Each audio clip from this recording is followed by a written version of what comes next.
Hello, welcome and welcome back to my channel. So in today's video, we have a budget update. That's right, I am going to be sharing with you exactly how we ended up spending our money for the month of January. And also I'm going to be sharing with you how we plan to budget our money for the month of February too. So without further ado, let's go and get started and let's have a look at the numbers. Okay, so a couple of you guys said that you like this version of editing and stuff, so I'm gonna keep doing it unless some of you absolutely hate it, but I quite like it because it means I get to sit on my sofa and be comfortable whilst I'm sharing the budget. So let's go and get started with the month of January. And if you are interested in this type of look when it comes to our budget, this is also something that you can access.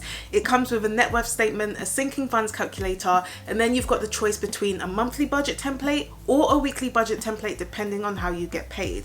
So make sure you check that out if you haven't already. I will have it linked in the description below for you. But if we have a look at January, so the month started off quite well. We did have an underspend of about 8, which was great, and so we added that to our budget, and then our total income came in with both our salaries.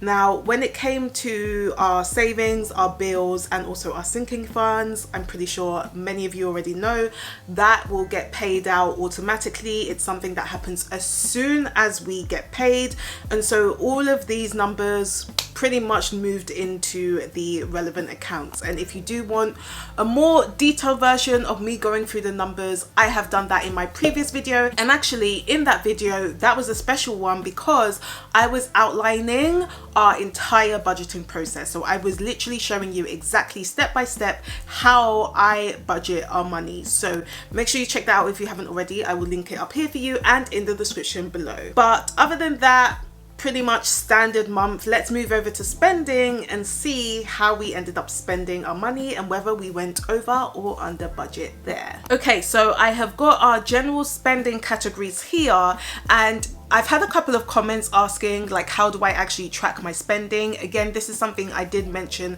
in my entire budgeting process video, but we use a mobile banking app to help us track our spending. So in this case, we do use Monzo. I have included a referral link if you want to check that out if you are specifically in the UK, but you can use any other budgeting app to do this, or you may even have a banking app that also tracks your spending for you.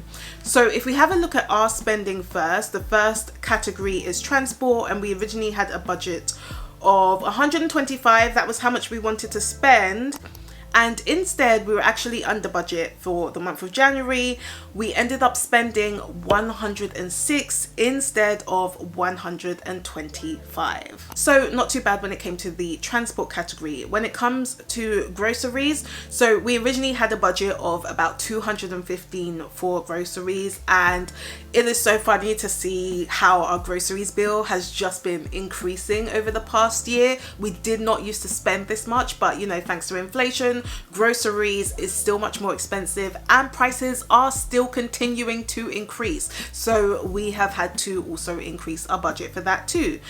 But our original budget was 215, and this time we ended up spending just slightly over. We spent 217 instead. So not a crazy amount over. We pretty much stayed in line with that. So I think actually increasing the budget for groceries was a good call because I did do that last month.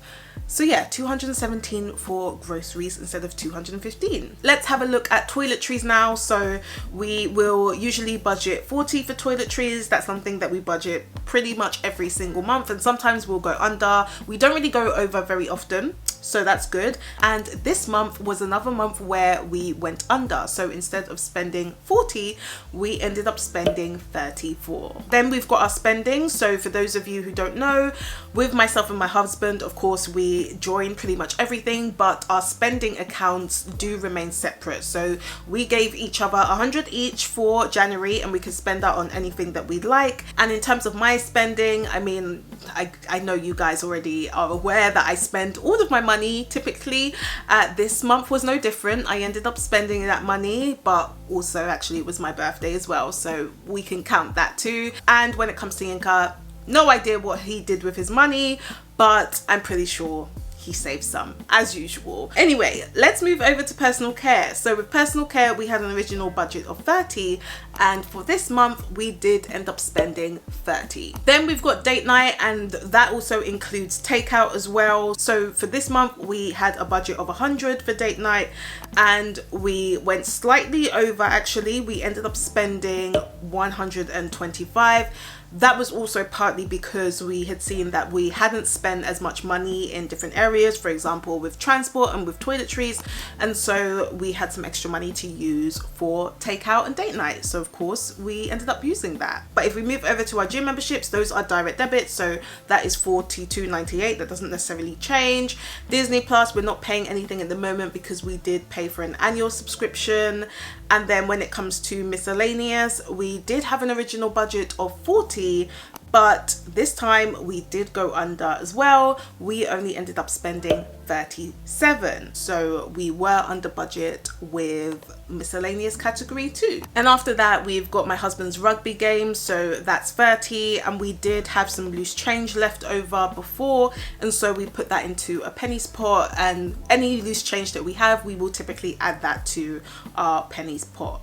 So you can see in terms of our spending for January, our total was about 823. We did end up being under budget by £1, so you know, basically to the T, which is great.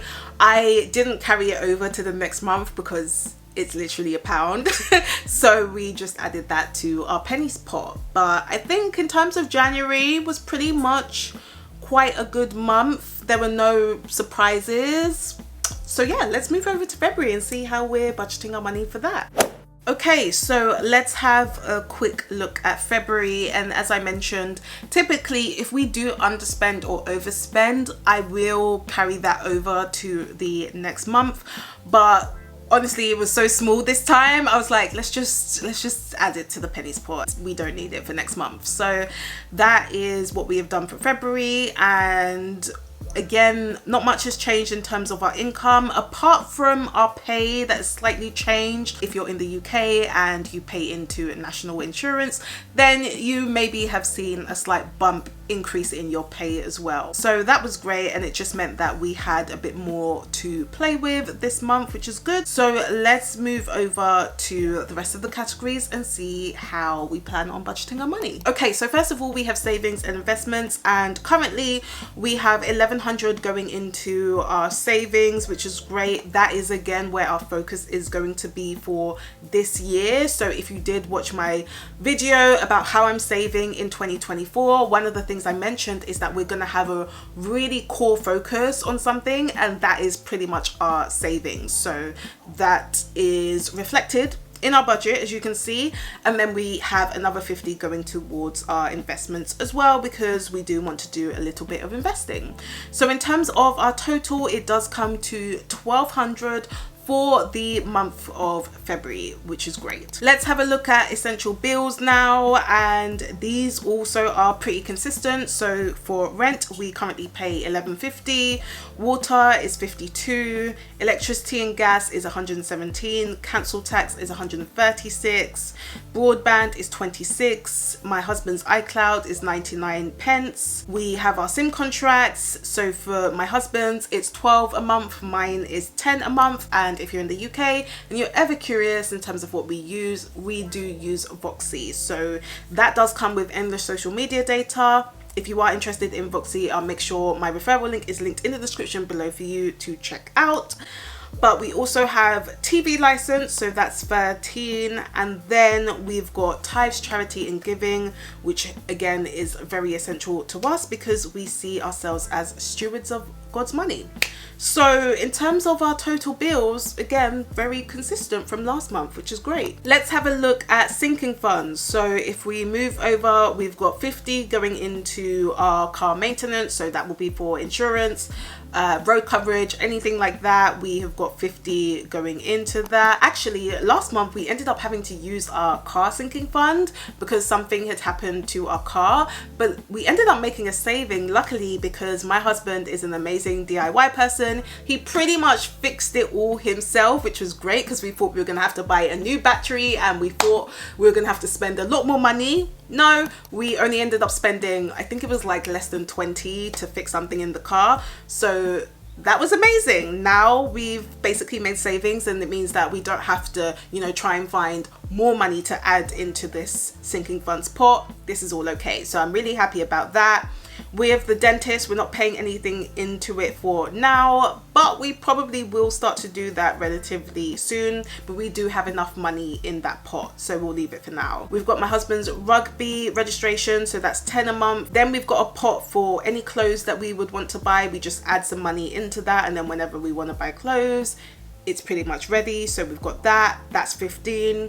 We've got another 15 going into a presents pot. So again, any presents that we want to buy, we've got money going into that. Skincare, we have got 10 going into that.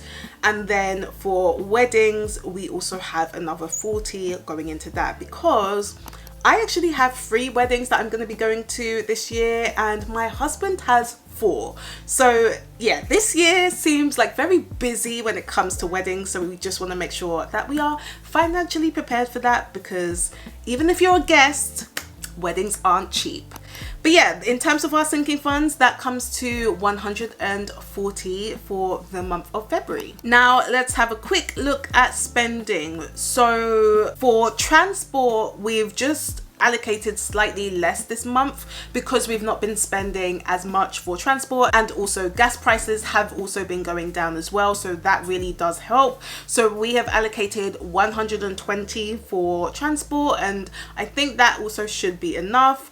For groceries, we have allocated 250 for the month of February. Now, I should have said this earlier, I forgot, but this month we are going to be budgeting for 5 weeks instead of 4. So you know how usually sometimes when you get paid, you probably get paid every 4 weeks, but then there may be one time in the month where there's like a little bit of extra days before your next payday. That is what is happening to us for this month. So because we know that we probably will do another grocery shop before our next pay cycle, what we have decided to do is of course increase that. So we've increased our groceries budget. So instead of 215, we have budgeted 250. And so on average, we're hoping to spend around 50 a week on groceries. So that is why we have increased it. The reason why we didn't increase transport though is because we had a lot more petrol left over in our car.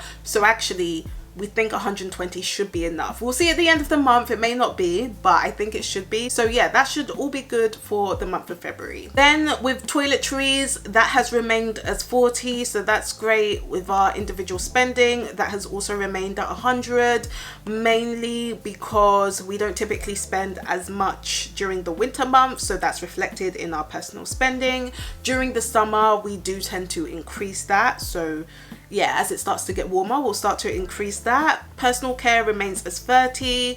Date night, we have budgeted 95, but again, if we end up spending less in certain areas, we will probably spend some more in date night, because that also includes takeout. And sometimes I don't always like to cook. Sometimes I like to just have a nice takeout. Healthy though, relatively healthy. Anyway, next up we've then got our gym membership, so that's $42.98. Again, that's a direct debit. Disney Plus, we're not paying anything for that at the moment. Miscellaneous, we've got a budget for 40, which is similar to last month. My husband's rugby, we've got 45 going into that. And then we also have a new category, which is dance. I'm very excited. I have been telling myself I want to go back to dance class. If you didn't know, I used to be a dancer. I even used to coach dance back at university. I absolutely loved it, and it's been a while since I danced. The last time I did like a dance routine was actually at my wedding. So I've decided I'm going back to classes. So I have allocated 30 for my dance class. I'm hoping to go probably about twice a month. And yeah, we'll see how that goes, but I made sure to allocate that as well in the budget because yeah, I want to go back to things that do bring me joy, and that's been on my vision board as well. So I've made it a reality and included it in the budget. And because we had some loose change, we again decided to add that into our pennies pot. So this month we will be spending more than January, but again, that's mainly because we are budgeting for 5 weeks instead of 4 weeks. So we're looking to spend probably around 895 for the month of February. Now, if you've decided that this year is the year that you really want to make a change with your finances and you want to be able to not only make a budget but stick to a budget so that you can save more money, but maybe you need a bit more support, that's exactly what I help you do in one-to-one money coaching. My goal is to help you save your first 5k so that you can use that towards your financial goals, whether you want to save for your house deposit, an emergency fund, or even becoming debt free. So if you do want more support, all you need to do is just book a call to find out more about one-on-one money coaching with me. So that will be linked up here for you and in the description below, and I can't wait to help you. So if you did like this video, then please do give me a thumbs up if you haven't already, and let me know in the comments, how did your budget go for January? I do post every Sunday now, so if you would like to know more, then of course you can subscribe to my channel, and I will see you next week.